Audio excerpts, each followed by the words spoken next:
l'anagramme de « et les particules élémentaires ». Et on a trouvé quelque chose d'assez étonnant qui est « tissèrent l'espace et la lumière ». Or, en cosmologie, on se pose des tas de questions sur le lien qu'il y a entre l'espace, la lumière, la matière, etc. Qui a précédé qui? Est-ce que l'espace-temps était déjà là a priori? Ou est-ce qu'il est une émanation qui surgit à une certaine échelle à partir de la lumière, par exemple? Ce qui est discuté par certaines théories physiques, certains modèles, disons. Et donc, j'ai trouvé que cet anagramme, évidemment, ne résout pas la question, mais pose, en termes assez poétiques, finalement, tissèrent l'espace et la lumière, une question qui est fondamentale dans la physique. C'est-à-dire que les anagrammes permettent à la fois de cacher le sens, mais aussi de révéler quelque chose qui est juste et qu'on n'aurait pas entendu autrement. C'est-à-dire ça, c'est-à-dire exactement ça, mais aussi on peut dire que les anagrammes réinterrogent ce que nous venons de dire, en montrant que dans ce que nous avons dit, il y a d'autres combinaisons qu'on peut extraire des mots qu'on a déjà prononcés, qui viennent éclairer ou interroger, ou masquer d'ailleurs, ou contredire ce qui vient d'être dit. Et donc c'est un jeu de lettres qui interroge la structure même du langage.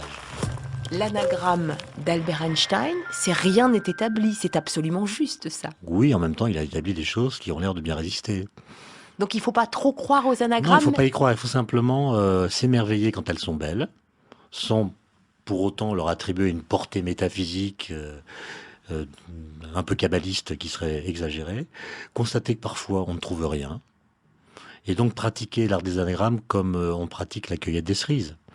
C'est-à-dire quand on a un beau cerisier, on cueille les cerises qui sont belles et on laisse sur l'arbre celles qui sont moins belles. Avec les anagrammes, c'est pareil, il faut s'intéresser à celles qui nous émeuvent ou celles qui nous font rire, celles qui nous distraient, et puis laisser de côté celles qui sont moins engageantes.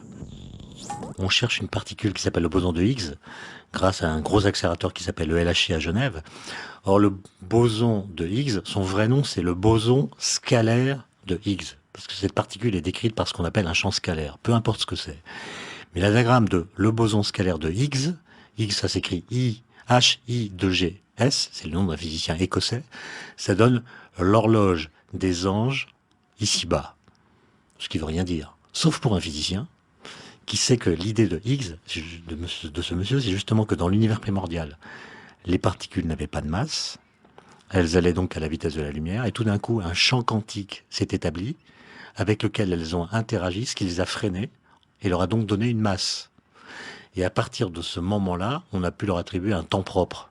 Parce que c'est en relativité, on ne peut donner un temps propre qu'aux objets qui ont une masse non nulle. Donc l'horloge des anges, parce que le champ de Higgs est un champ très éthéré, presque angélique, l'horloge des anges ici-bas, ça renvoie explicitement au boson scalaire de Higgs. Donc ça peut être un sens physique extrêmement profond.